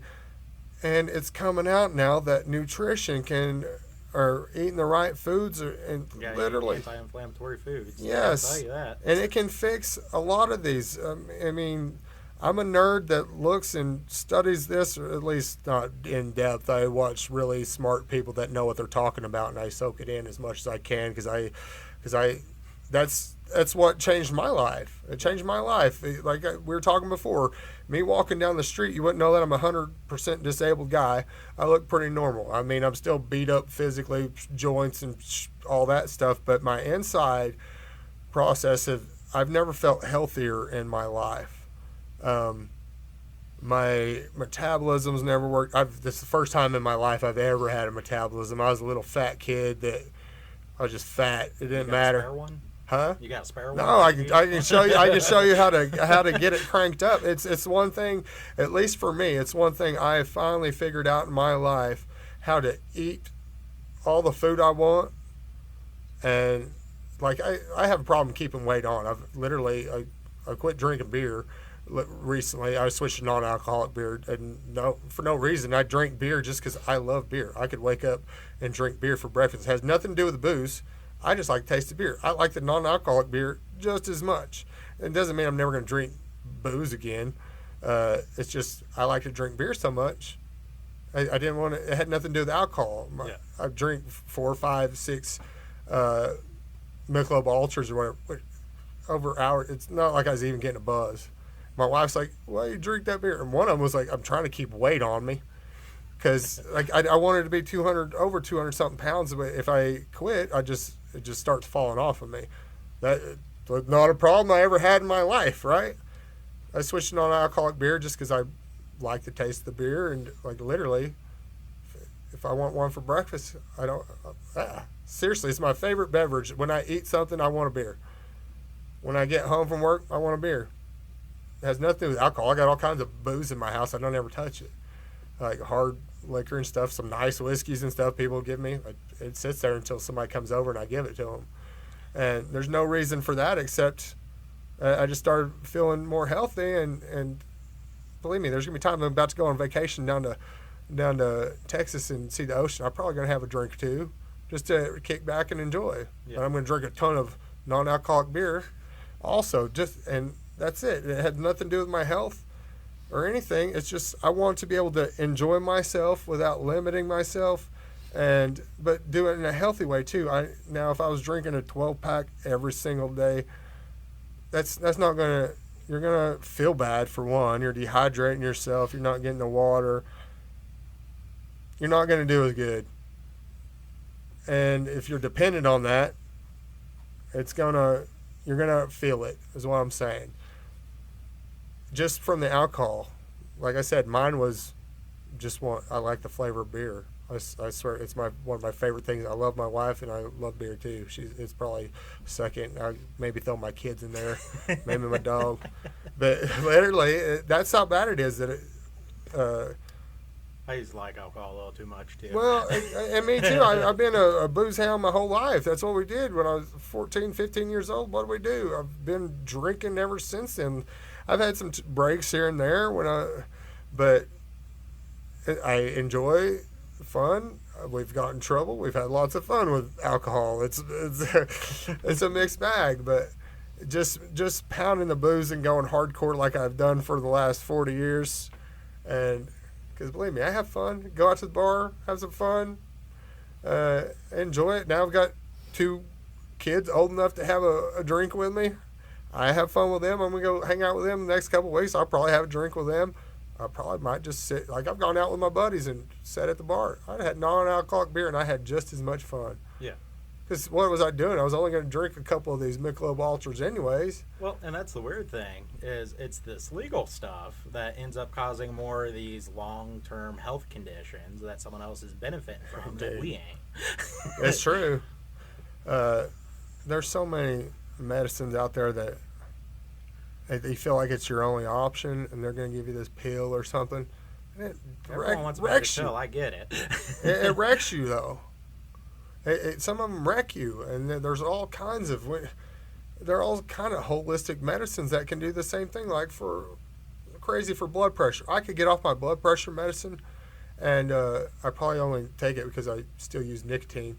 But you could get the same thing from like a beet supplement.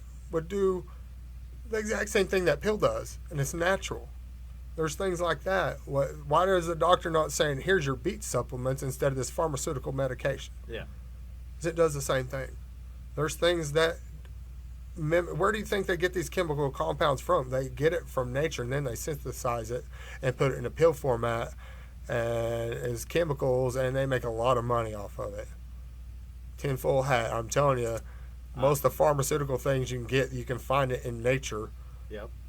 And it's just been lost for so long because... Well, it's lost. It's not talked about. I mean, it's just like when the big thing happened here over the last 4 years. Like, every other time, when you want to learn about something, go and use Google, whatever you want to use to look up stuff. But now when people are looking up research papers and all this other stuff, it doesn't count as their online training to learn about something new, unless, of course, you're enrolled in a college of some sort, and that's part of the course. But anything you learn outside, when it's not going totally towards your degree, that doesn't count as knowledge somehow. But other people are like, I don't need a degree, I just need the knowledge, and then I can change it from there. And then you see all these people without degrees changing their life and improving it. The information's out there, but there's also a lot of misinformation. They make it harder. Censorship's definitely made stuff harder to find and look up. Laws will keep some things from coming out, even natural stuff too. You better be careful because if you claim it does something, they keep you from even saying like, hey, this does this. Hey, this could help you with this. Instead of saying, hey, get off your medicine, take this natural thing because it's better than that. The government might come after you out of that. You got to be careful what you say about any of this stuff because it's all about control. And gone before, like I told you, I want freedom and liberty. And if somebody wants to say, hey, look, ditch all these pills, here's your natural thing, it seems like the government is usually out to get people like that sometimes and find something wrong with them to shut them up somehow. Oh, you did something wrong on your taxes here. Better shut up about this or we're going to put you in jail. So people dry up and they go away a lot of times. But it's coming out more. Just like we're doing this podcast, the gatekeepers that have been giving us information. We used to have just few sources of information. Think when we were young, I'm older than you, but there used to be 3 TV stations. That's where all the news in the world came from, radio. But there's so many gatekeepers that have been removed now with the internet and all the different places you can find the source, and you've got to be able to be have some discernment and not wade through the nonsense and then find credible people. But some of those credible people, just like during COVID, there were the doctors that created the mRNA vaccine or whatever it is, and they were silencing that guy. They banned him off YouTube, and they would not let him, and he was the one telling everything. This is how this works, and you should not take this. This is not going to work, and it's not good for your body. They're using it wrong. It has some proper uses, but the way they were using it is like, this has never been tested like this. It's going to jack up people. He was the guy that created it, and they were censoring him from the news, YouTube, any platform. Anybody that put him on, they were banning the shows, if not banning the accounts outright. There was, they're gatekeeping even that part of the internet. I can get into big tech and how they're trying to manipulate everything in our lives, down to this election where you go and they were putting in Trump rally and it was showing pictures of Harris rallies and all the stories on Harris rallies when you type in Trump rally on Google. That's documented. But the same thing with YouTube, just all that through COVID, but it was one of the best things that ever happened to us as humans, because it opened the eyes of so many people to go, hey man, these people are full of it. Who are these people that are trying to dictate everything in our lives and keep us dumb about all these other things? So I think the world's changing in that direction where we can at least say, hey, man, the establishment, who cares what they say? What do other people say about it? Where everybody used to just be spoon-fed, like, this is what it is. Let's go along with this. Everybody's starting to question anything that's coming out of any of these mainstream places and like, I don't know about that. Let me check on that one first. They're not just taking, there's plenty of people that still are, but large people have waken up and starting to see that, man, I don't think that what they tell me is that true all the time. Yeah. And the more information out there, but there's plenty of swindlers out there too, though. You got to be careful. I mean, because one of the sayings I was taught was trust but verify. Yes. So take the information at face value, but then also see, because a person's actions will betray the lie. If they're actually in sync with what they're saying and doing, or if they're doing the opposite, but they're paying lip service over here for one thing or the other. Well, it was trust or verify, but we all used to have this just that rare thing trust, called common sense. Well, no, it was, yeah, but it was just trust because we're like, this is America. Of course we're going to believe our news media. They wouldn't lie to us. Oh, this is America. Of course we're going to believe our institutions. They're not going to lie to us. Tell me one government institution in America that you take for face value anymore. There's not one. I don't believe a word that any of them say, hardly at all. Not even, it doesn't matter who's in control. I'll say, like, my gosh, I have a Rolodex full of people in 3-letter agencies, and they're good people from all of them, from all these different agencies. I never knew that I'd know as many elected people, and from national and federal and local and all these people that are G-men in the government or whatever. And nothing against them. It's not them. They're just doing their job. But at those levels, how could you ever trust in the FBI or the CIA or anything, any government institution like that? They don't seem like they're out for the good of the American people. They seem like they're serving their own purposes anymore. And when it comes to like the World Health Organization and our CDC and stuff like that, you have people like Fauci. How could we ever have any trust in any of these organizations ever again? Because they put it in our face like, if you don't believe this, you're just an idiot, knuckle-dragging hillbilly. And that's true for me too anyways, regardless of that. But they'll be on camera saying that stuff, and then now they're like, oh no, I never said that. And they're just like, here's the montage of videos. And they're just like, oh no, don't believe your lying eyes. So there's something that they think we're dumb, and we don't have videos on record. It's like, but they still push it out as if, and they're powerful enough where they can manipulate search results, what people can actually, like, hey, let me go find out about this. Oh, well, there it is. I found it. That's on Google. It's good enough for me. Well, it depends on what comes back to you.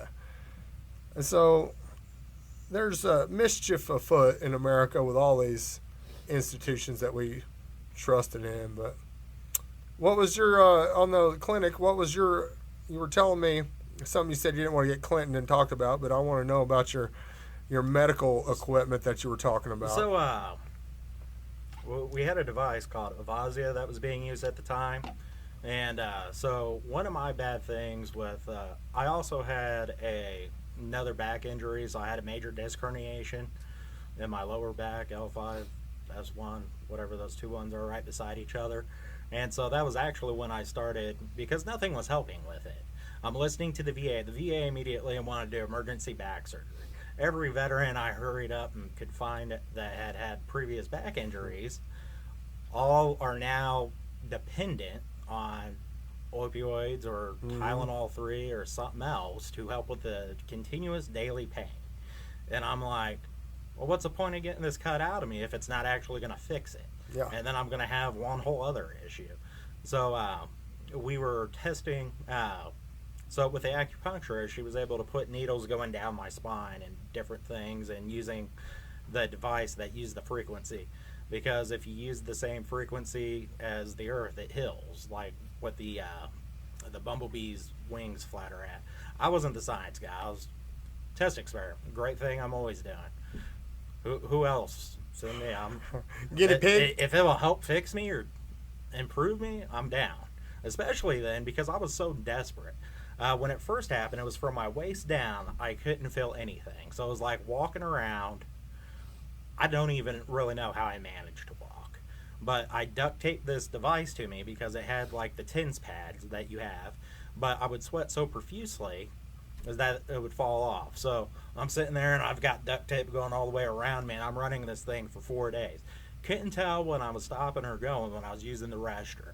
Have to look down. All right, that's what that is. That's what that is. Let's get in the shower. And so it got sensation back. And so that's when I was thinking, hey, there might be something else more to this than what I've been getting told.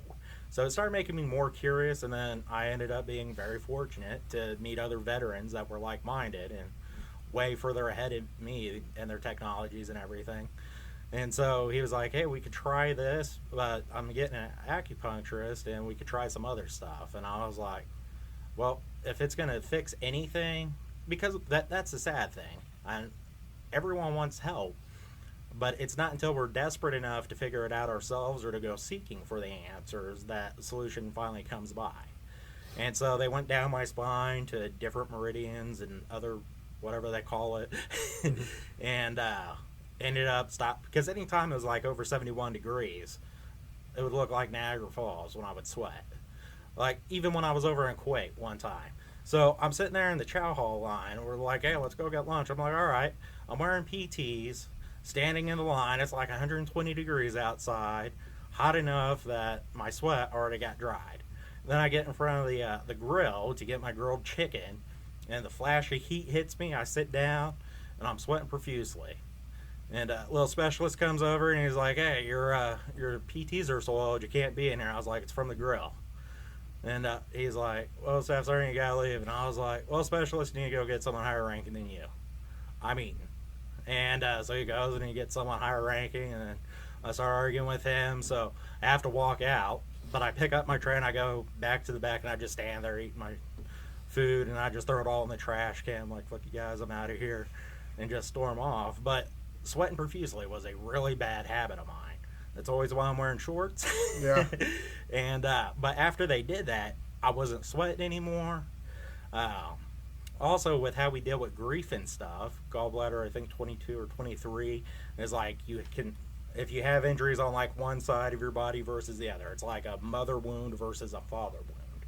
And it's all these things that keep us in balance that we aren't taught this stuff in school. I was very fortunate and just come across people that were trying to make a difference. Yeah. But then it was like at that time, everyone that had a healing modality was trying to do everything we could to help fix other stuff, and all the small businesses just went out because we can't compete with all the requirements that bigger people were needing. And so, but it was a device that worked with frequencies, regeneration supposedly. I mean, I would say it definitely helped because I got sensation back. I don't know anything else to call that. I haven't been a religious person. To me, the biggest, coolest thing about the Bible is being around for revelations. Like, I'm a soldier. I want to go and fight. You telling me I have demons I can fight? Like, everyone wants to talk about the old prince and saving a princess story. Like, I wanted to go slay a dragon and get me my princess. Yeah. I gotta wait till Revelations. Maybe I get 7 of them if it's got 7 heads. I Yeah. don't know. Gotta figure it out then. Who knows with that? But so with your problem with your back is gone from that? So I did. It started with that. That helped, and doing anti-inflammatory foods. So then I was part of another diet program called Optavia. I became a coach for that. It helped me drop 30, 40 pounds in like 3 months, which was phenomenal.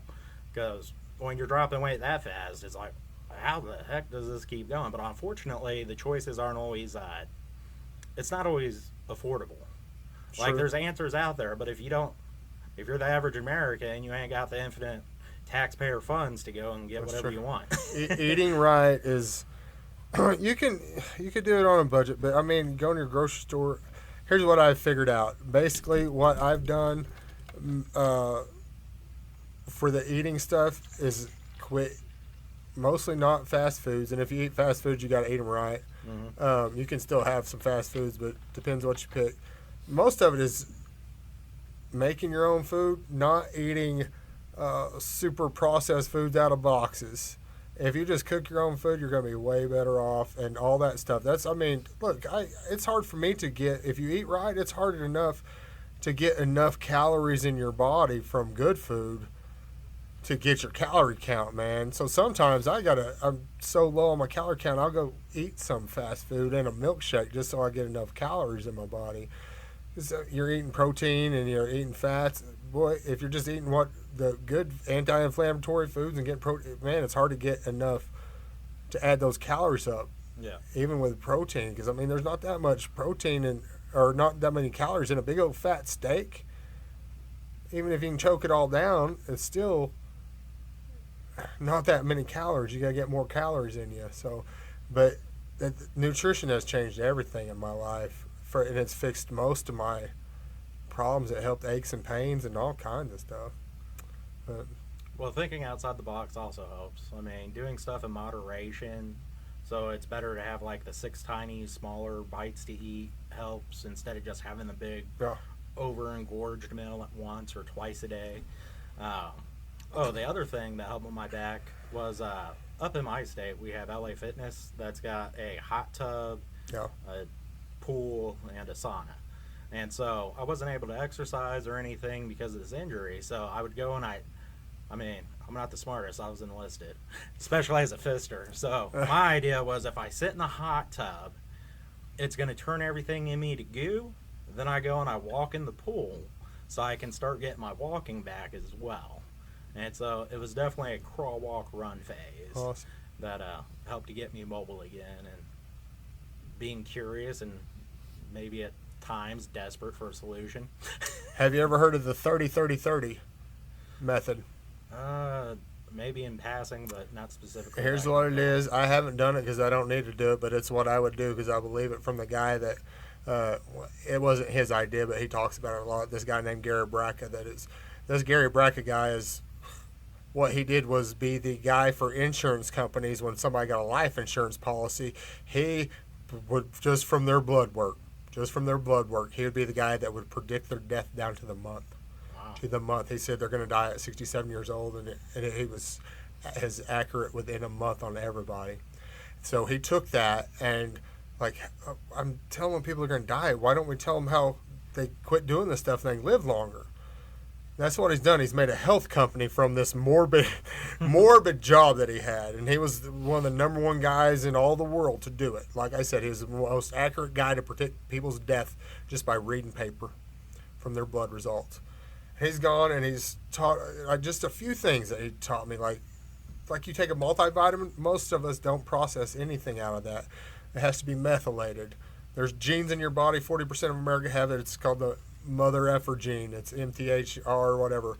And it keeps you from processing certain things. Like all your breads, if you ever see enriched or fortified, back in the 90s, the U.S. government, we're the only place in the world that does it. Everybody else bans it and does not do it. We started spraying folic acid on our grain crops. Enriched or fortified, if you ever see that, run from it. And that's in every fast food bread, anything like that, any grain. If you're not getting organic, that folic acid, your body does not process it. And that folic acid is often mimics diseases like MS, all kinds of different things. Your body doesn't process it.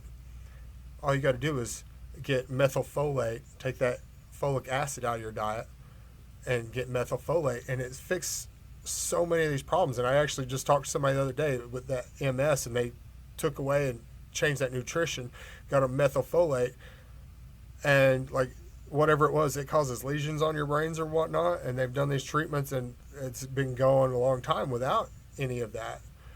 And it's just that little simple thing. It's your body not processing or not having the raw materials to process what it needs to process. So it causes inflammation and diseases. I'm telling you, all that nutrition stuff, I started doing a few of these things, and I'm like, oh my gosh. But he talked about this guy's method. It wasn't from him, but he recommends it. To lose weight, he said it'll be the fastest thing you ever do to strip weight. You, within 30 minutes of waking up, you eat or drink. It's just easy. I got these little core power things that are 30 grams of protein. So within 30 minutes of waking up, You eat or drink 30 minutes or 30 grams of protein, and then you do 30 minutes of sustained cardio, walking. Try to keep your heartbeat under 130 minutes or 130 beats per minute. He said it will strip the fat off of you like nothing you've ever seen, like a miracle cure. So there you go. If you haven't tried that, when you wake up, get you a protein shake within 30 minutes. That's at least 30 grams, and just go take a walk for 30 minutes.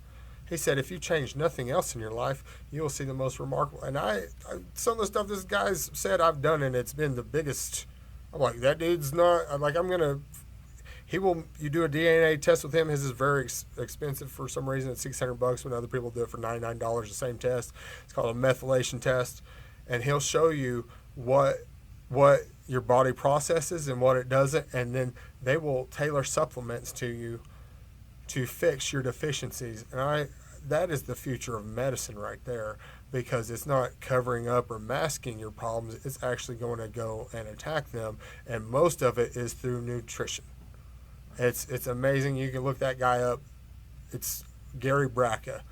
I tell anybody that if anybody sees that, that's been one of the most big, impactful things on my health is watching that guy. He was on Joe Rogan, and I watched him, and then I just started following him, and it's better than any doctor I've ever been to, because he's telling you how to get healthy and what you need to find out what you need to be healthy. It's interesting. I'm going to take these tests. I didn't want to spend $600 with him. I was going to try to be cheap, and then other places do it, but I might end up doing it with that guy. I don't know. He's making a killing, no doubt, but he is making people actually healthy. Nice. Just the little things I've done from his suggestions made such big impacts on my health that it was crazy. Just a methylated form of B vitamin and these other things. I was like, dude, talk about taking a vitamin and actually feeling something from it. Not just you take one a day, a multivitamin for men. Nothing from that goes into your system, hardly at all. A lot of that your body won't ever even process. That's why you pee it out, and your pee's super bright. It's all going out your pee almost immediately. Your body's not absorbing it. But it's just those little things like that, changing your health. These little things that will change the composition of how your body's functioning. Like I said, I'm 45 years old, and it's the first time I've ever had a metabolism in my life. Yeah. That I notice, I can feel. I eat, I feel it burning, boom. And then when you get like that, you don't want to overeat. You're satisfied. You want to eat. You seek out things that you know are going to make you feel good and be healthy. Like, I'm swinging from Joe Rogan here, but seriously, he hawked that AG1, and after years of listening to him, I thought, okay, I'll try that. And it's so cram-packed full of nutrients. It's the first time I ever felt like I ever had real nutrition in my life, and you can feel it instantly. My wife had one. She's like, double that order after she had her after one day. Nice. My kid had it. She was like, what is that? I said, it's just nutrients. My body felt so much different after having that. And I was like, it's because you've never had nutrition in your life. What we've eaten McDonald's, you get nothing out of these foods. When you actually put nutrition in your body starts working how it's supposed to. At 45 years old, my body internally, I was still broken and got flat tires and whatnot, rolling around here and beat up and banged up. But internally, my body is working I went back to the VA after doing some of this. They tested everything, every one of my blood levels. I mean, it was so out of whack. And like I said, they wanted to hand me a pill for every single thing that was wrong with this will fix that.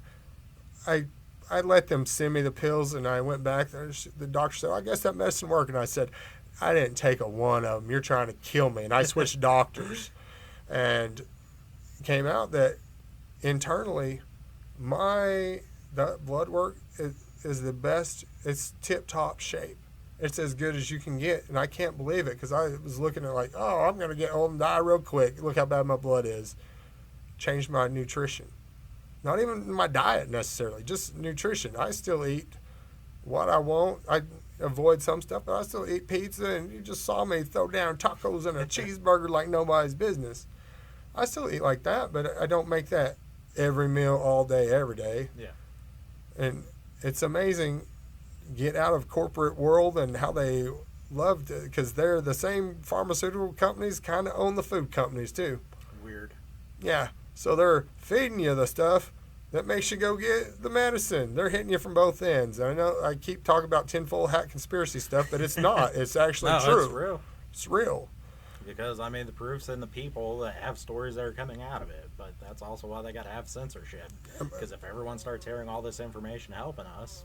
No, that's one reason I want to do that, because my story, where I'm a fat, broken, 100% disabled vet, and what I did to fix that was my nutrition. It helped even with my beat up body, like my joints and aches and pains, because inflammation's gone. And like I went to a chiropractor, my shoulder, I was thinking I'm going to have another shoulder surgery. Boy, that dude popped my shoulder in, and it made me bawl. It felt better than it had in 10 years.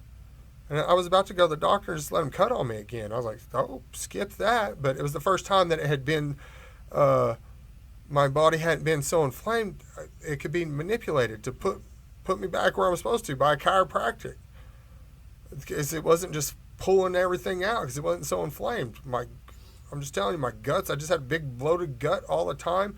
It didn't matter how much I weighed. I still had like Ethiopian-looking belly where they're just bloated. I feel like that's what I'm at sometimes. Well, but all that went away. Where I have a flat stomach. If I lost a little bit more weight, you might even be able to see an ab at 45 years old. It's crazy. And I've been a fat kid my entire life.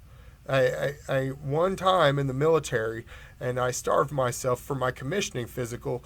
At my height, my max weight was 205 pounds. I met that once, and I lost 16 pounds in 24 hours. Didn't mean to. I was trying to lose 8, but it doubled up to 16 pounds, and I was like sunken in, and I had to go do my commissioning physical and hop on the scale. All I had to do was hop on the scale because I had been 2 pounds over the time before, and they taped me, and they said, oh, no, you got to come back 30 days. Came back 30 days. I'm like, it's the only time I ever made weight in the military, and it had to be taped, was my commissioning physical. And I wrecked myself to try to get down to that. I mean, I struggled this whole time. It didn't matter how much I ran, how much I exercised. I couldn't. Now, I don't even exercise at all. And I do my little body weight exercise. I don't do any cardio, nothing like that. And I physically look better. It might not be great function, but aesthetically look better than I ever have in my life at 40-something years old.